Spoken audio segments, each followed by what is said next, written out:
Hello students, कैसे हैं आप सब लोग। उम्मीद करती हूँ सब अच्छे होंगे, स्वस्थ होंगे। मैं Meena Rana ICT virtual class में आपका स्वागत करती हूँ। स्टूडेंट्स, हम पढ़ रहे हैं क्लास 11th की हिंदी आरोह पाठ्य पुस्तक नमक का दरोगा, प्रेमचंद जी द्वारा लिखित एक गद्य विधा में कहानी विधा में लिखी गई एक गद्य रचना है। ये जो चैप्टर है ये हमें बताता है धर्म के ऊपर धन के ऊपर धर्म की जीत कैसे होती है, अन्याय के ऊपर न्याय की कैसी जीत होती है, ये कहानी हमें बताती है। और ये चैप्टर हम कल की क्लास में पढ़ चुके हैं। आज की क्लास में इस चैप्टर के हम प्रश्न उठाएंगे। तो आइए, पहला प्रश्न है, कहानी का कौन सा पात्र आपको सर्वाधिक सबसे ज्यादा जो है प्रभावित, कहानी में जो है कौन सा पात्र आपको सबसे ज्यादा प्रभावित। कहानी का जो नायक है दरोगा बंसीधर, सर्वाधिक जो ईमानदार, आज्ञाकारी, धर्मनिष्ठ और कर्मयोगी जैसे गुणों से युक्त एक दरोगा है, वह एक भ्रष्ट समाज में रहता है जहां उसके पिता भी बेईमानी की, जैसे कि हमने कहानी में पढ़ा कि ये कहानी जो है दरोगा, इसके मुख्य नायक है दरोगा बंसीधर जो है सर्वाधिक प्रभावित, क्योंकि बंसीधर के जो पिता हैं वो अपने बेटे को एक ऐसी शिक्षा देते हैं, शायद ही कोई ऐसी शिक्षा देता होगा। वो घूस और ऊपरी जो कमाई है, जो गलत तरीके से जो कमाई होती है, वो करने के लिए अपने बेटे को कहते हैं क्योंकि वो कहते हैं कि जो सैलरी है वो जो है किसकी तरह, पूर्णिमा की तरह महीने में एक बार मिलती। लेकिन उन्होंने क्या कहा, जो ऊपरी कमाई है वो ईश्वर की देन है, वो ईश्वर का इनाम है, तो उसे वो कहते हैं इसी से बरकत होती है और इसी से परिवार में जो हम अपनी इच्छाएं हैं वो सभी पूरी कर पाते हैं। तो यहाँ इनके पिता ने भी इनको जो है भ्रष्टाचार करने के लिए कहा है, उनको सीख दी है कि तुम क्या करो, भ्रष्टाचार करो। इनको जो है बहुत सारा धन भी यहाँ पर ऑफर किया जाता है, लेकिन वो अपनी ईमानदारी नहीं, तो उन्हीं का यहाँ पर ये नायक हैं और यही हमें इस कहानी में सबसे ज्यादा प्रभावित भी करते हैं। वो एक ईमानदार, आज्ञाकारी हैं और धर्मनिष्ठ, कर्मयोगी जैसे युक्त एक दरोगा है। वह एक भ्रष्ट समाज में रहता है जहां उसके पिता भी कहानी का एक पात्र पंडित अलोपी दिन दरोगा को खरीदने में असफल रहता है, और इस कहानी का एक अन्य पात्र है पंडित अलोपी दिन, जिसे लगता है कि वो समाज के हर व्यक्ति को धन से खरीद लेगा और धन के सामने वो कहता है कि सभी लोग जो हैं उससे खरीदे जा सकते हैं। लेकिन यहाँ जो है पंडित अलोपी दीन ने दरोगा को वो नहीं खरीद, ठीक है, उसने जो है वो इस दरोगा को खरीदने में असफल रहा तथा नौकरी से निकाल देता है। लेकिन देखो, वो उसे खरीद तो नहीं सकता है, लेकिन वो उसे नौकरी से निकाल देता। क्यों? क्योंकि उससे ऊपर के जो बड़े अधिकारी होंगे उनसे वो बात करता है, उनको खरीद लेता है, तो वो इसको जो है नौकरी से निकाल देता है। लेकिन उसकी ईमानदारी के आगे पंडित को भी आखिरकार झुकना पड़ा। दरोगा बंसीधर समाज ने अपमानित होने के डर से झूठ के सामने कमजोर नहीं पड़ा, ठीक है। तो अंत में जो है फिर जो है पंडित अलोपी दीन भी इस दरोगा के सामने वो झुक जाता है, उसका झुक जाता है, ठीक है। इस कहानी का जो मुख्य पात्र है उसको आप देखिए, कहानी का नायक दरोगा बंसीधर हमें सर्वाधिक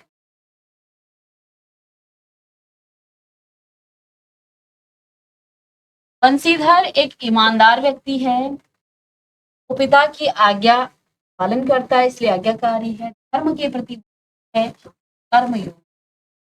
वो एक ईमानदार दरोगा था, वह एक भ्रष्ट समाज में रहता, यहाँ पर जो है नमक का जो है अलग अलग व्यापार चल रहा था, चलाया।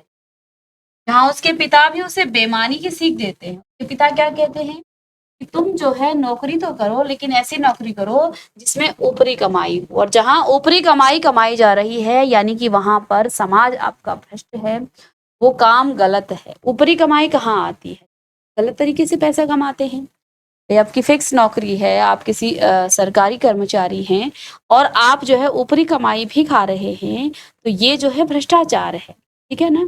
इससे जो है रिश्वत कहा जाता है कि रिश्वत लेना, और रिश्वत लेना एक पाप है। गलत काम।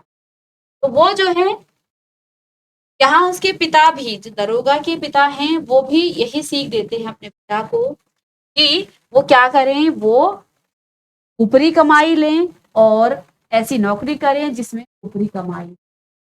लेकिन यहाँ एक अन्य पात्र है, पंडित अलोपी दीन का को वो खरीदने में असफल रहता है, तथा नौकरी से वो उसे निकाल देता है। लेकिन उसके उसकी ईमानदारी के आगे जो है पंडित को भी आखिरकार झुकना। इस प्रकार दरोगा वंशीधर समाज के सामने अपने झूठ के सामने कमजोर नहीं।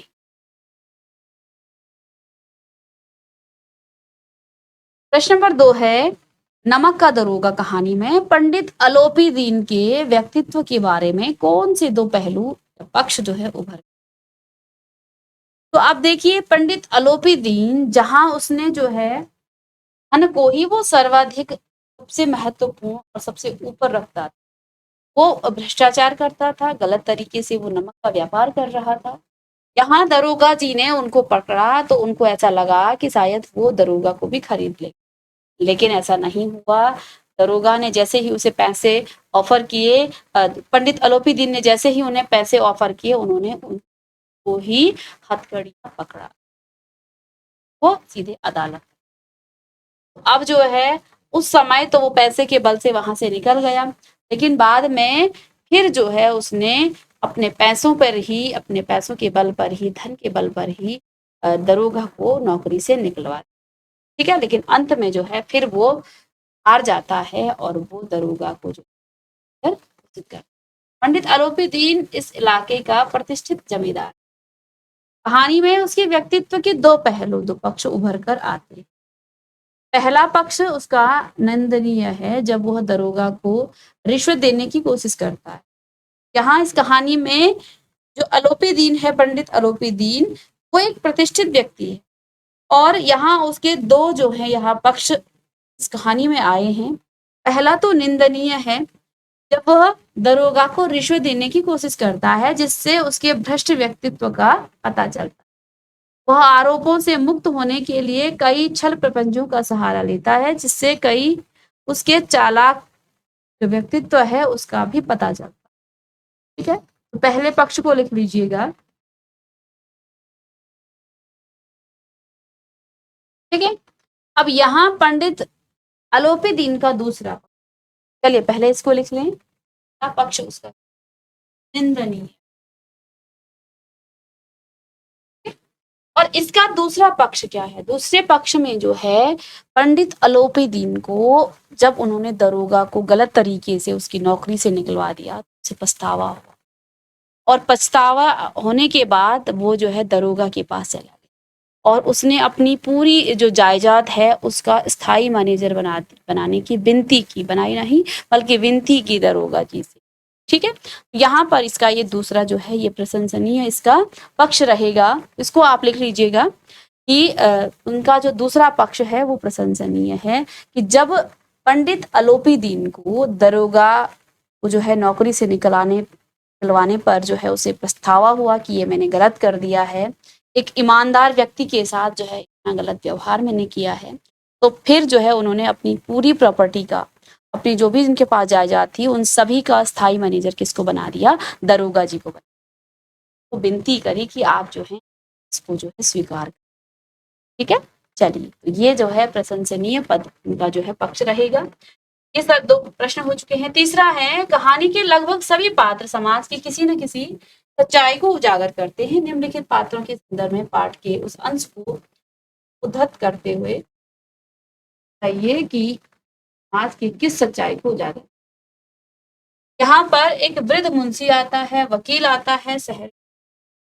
देखिए, वृद्ध मुंशी नौकरी में ओहदे की ओर ध्यान देना, यह तो पीर की मजार है, हाथ चढ़ावे और चादर पर रखे, ऐसा काम ढूंढ जहाँ कुछ पूरी आय हो। मासिक वेतन तो पूर्ण मासिक का चांद है जो एक दिन दिखता है और घटते घटते लुप्त हो। दरोगा के जो पिताजी थे, जो वृद्ध मुंशी थे, उन्होंने क्या कहा, नौकरी के और बेटे को बताया यह तो पीर की मजार है, निगाह चढ़ावे और चादर पर रखनी चाहिए। ठीक है।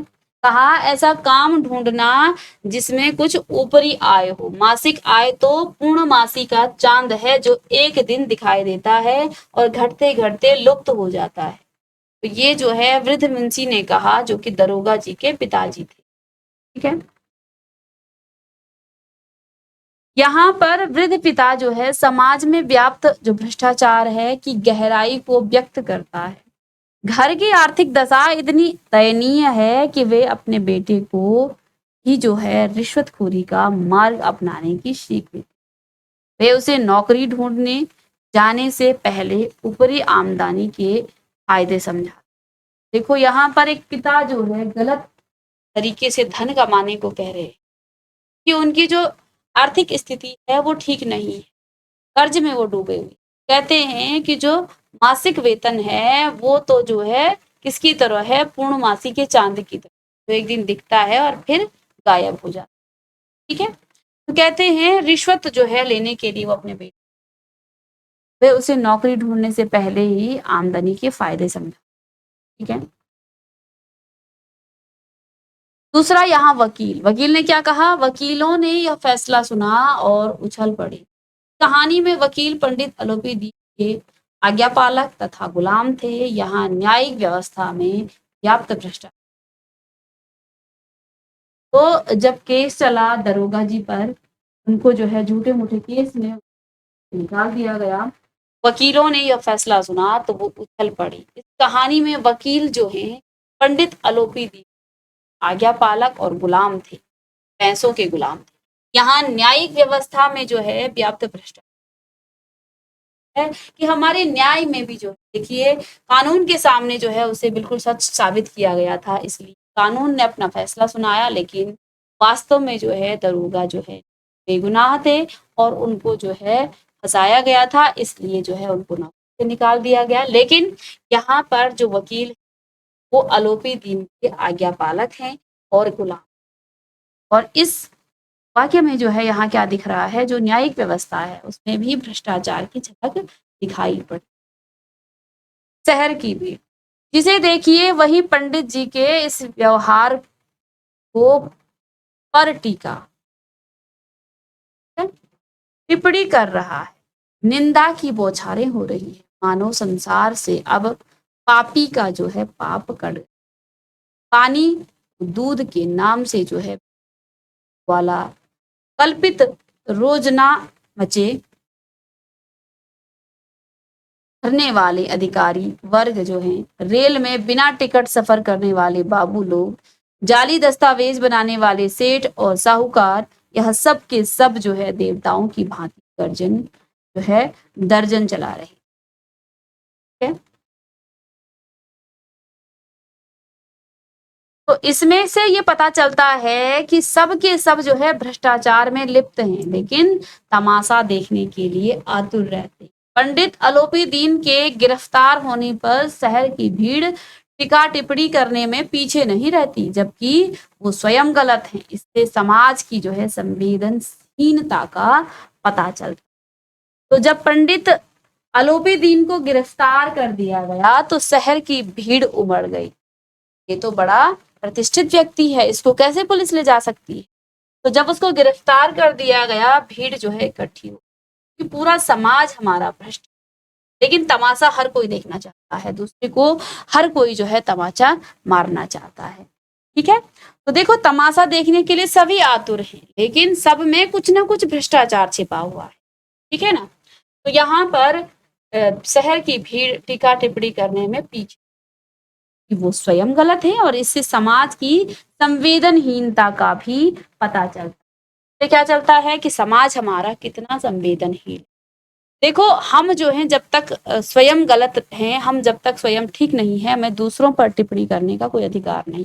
लेकिन समाज में हम अपनी कमियों को न देख करके दूसरी की जो कमियां हैं उसको देखते हुए हंसते हैं, उसका तमाशा। ठीक है ना। चलिए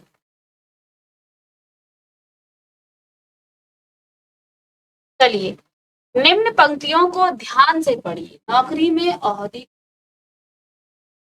पीर की मजार है, निगाह चढ़ावे और चादर पर।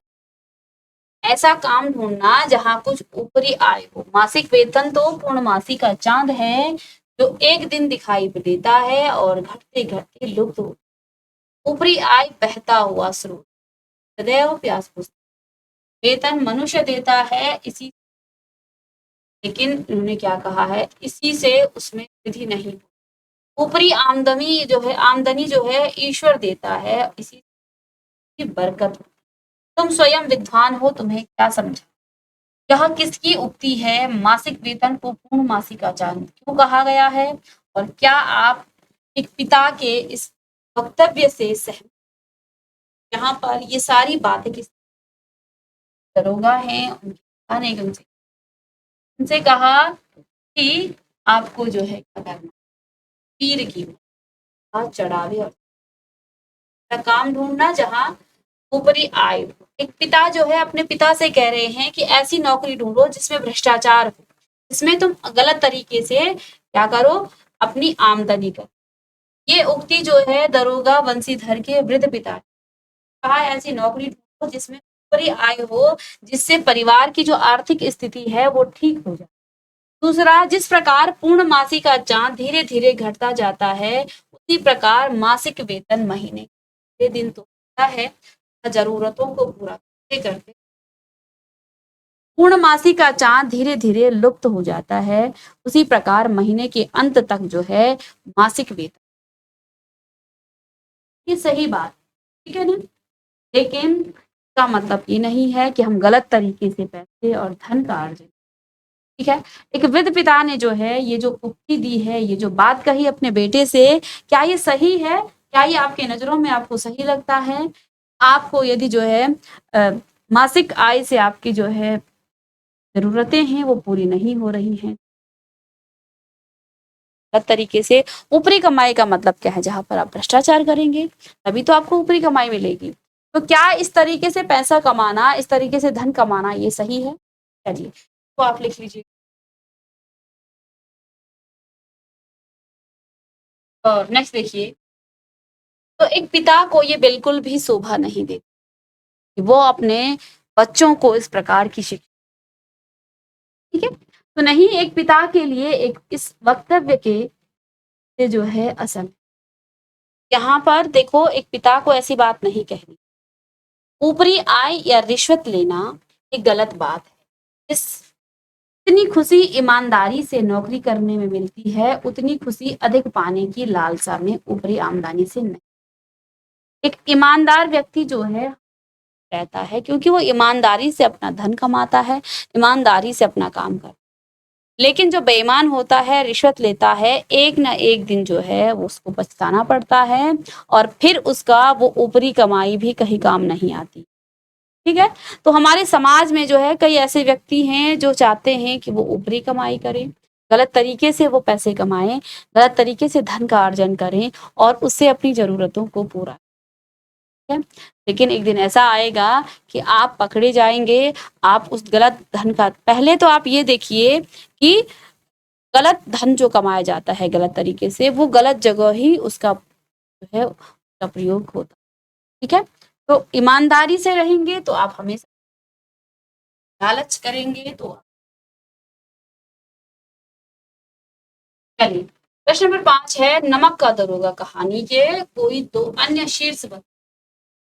तो नमक का दरोगा कहानी के दो अन्य शीर्षक धन के ऊपर धर्म कीजिए। कहानी के अंत में आखिरकार पंडित अलोपीदीन को अपनी गलती पर जो है पछतावा होता है और वह स्वयं बंसीधर के पास चलकर आता है।